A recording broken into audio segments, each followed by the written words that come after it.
The introduction of seasons in 2019 in Clash Royale was pretty well received. However, when we look back at all seasons in Clash Royale, no season has received as much hate as the Clash Royale Season 8. But why is this? This video is an in-depth analysis at what makes Season 8 so hated by the Clash Royale community.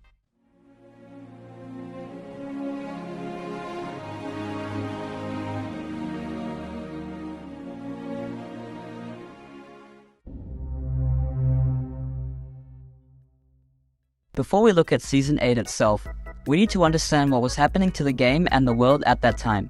Season 8 occurred throughout February 2020, and during this time, a rising worldwide pandemic meant that people stayed at home, meaning that Clash Royale had more active plays during this month, and many of these players returned to the game after taking a break from Clash Royale. Returning players may have been disadvantaged compared to the active player base due to being inactive, and updates in between may have caused a lack of progression.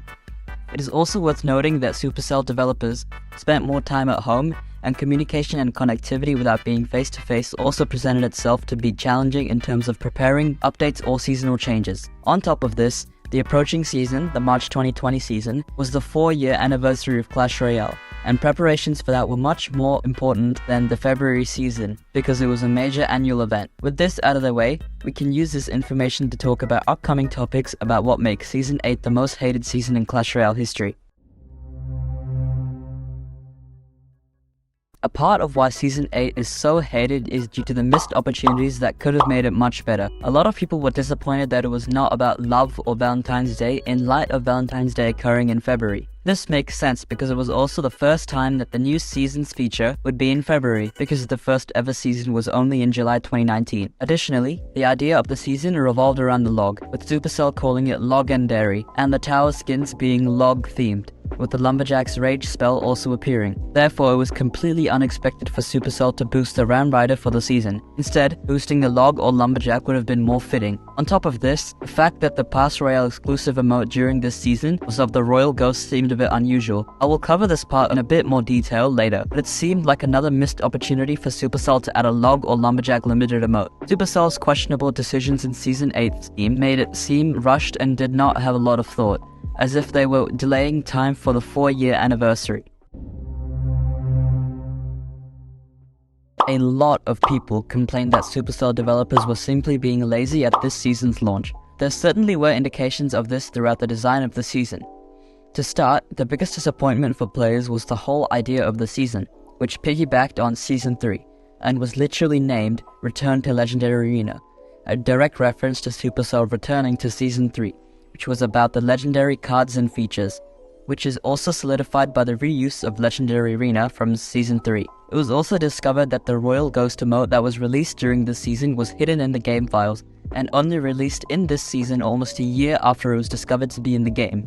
Even the game modes in this season were overused, with a lot of people complaining that rush game modes were becoming boring, and it was because it was happening so often. The fact that the last major update in the game was 8 months prior to this update also made people mad at Supercell, having expected a game-changing update to be released alongside Season 8. But I think, as mentioned before, there might be a handful of reasons for this alleged laziness. Instead of being lazy, I would say that the developers were overworked. Preparations for the 4-year anniversary probably meant that developers focused all their time on the March season rather than the February update, and the fact that a rising worldwide pandemic was happening at the time didn't help their case. I personally think that the developers aren't to blame here. The fact that deadlines had to be met for February, and that the March 4-year anniversary was coming up, as well as not being able to meet up in person, probably contributed to the season being so low quality as the community had stated. The problem with Supercell's approach of a season and an update contributes to the anger of the community. Many people treat seasons as updates even though they're not. It is worth noting that a season is mostly just a theme. As an example, a season would feature a new tower skin, emote, and the game modes that relate to the theme, not something entirely game-changing. Supercell has never really made this clear, and instead, when releasing seasons, treat them as updates.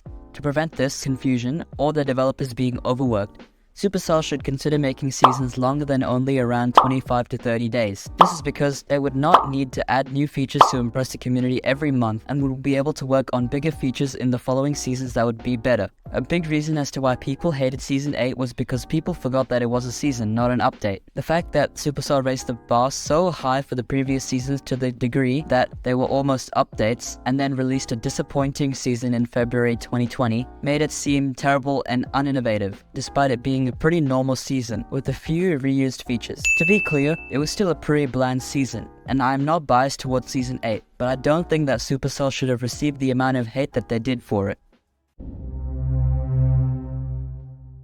As mentioned before, a season in Clash Royale is just a new theme where each game mode and idea is based around a common theme. For example, the theme of Season 1 in Clash Royale was more of a flood and water-based theme, and so the fact that the Pass Royale tower skin was of a shark tank, and the limited emote was a fish was perfectly fitting. Additionally, the new release of the Fisherman during this season, as well as the legendary arena being Fisherman's Float, and even the game mode Fisherman's Catch where you would capture the fisherman at the middle, matched the theme perfectly. This is the main reason that Season 1 was so well received by the community. However, Season 8 did not have this benefit. Season 8 lacked a big theme. The return to legendary theme was reused from Season 3, so Supercell could not innovate a new idea. The tower skin during this season was sort of related to the theme, being a legendary card tower skin. The Pass Royale emote was of a royal ghost crying, which is mostly unrelated to the theme of the season, with the smallest resemblance to the theme being that the royal ghost is a legendary card. The fact that the Rhyme Rider was boosted throughout the season, despite the clear reference to the log in the name Logendary, was also confusing. This is a big reason as to why Season 8 was so hated. Its lack of theme and poor correlation meant that players were confused, and they felt like it was rushed or a mindless cash grab. Season 8 of Clash Royale will always be regarded as the worst season in Clash Royale history. From reusing assets to randomly releasing features that had already been in the game files, to making questionable decisions about theme and ideas, and lackluster game modes, there is certainly a big reason for Season 8 to have so much hate. But when understanding the context of the developers, as well as the context of what had been happening, there are some arguments as to why Supercell's developing team made the decisions that they did. And personally, I do not think that Supercell's developer team are to blame here. But there is no denying that Supercell simply made a big mistake with Season 8 of Clash Royale. Thanks for watching.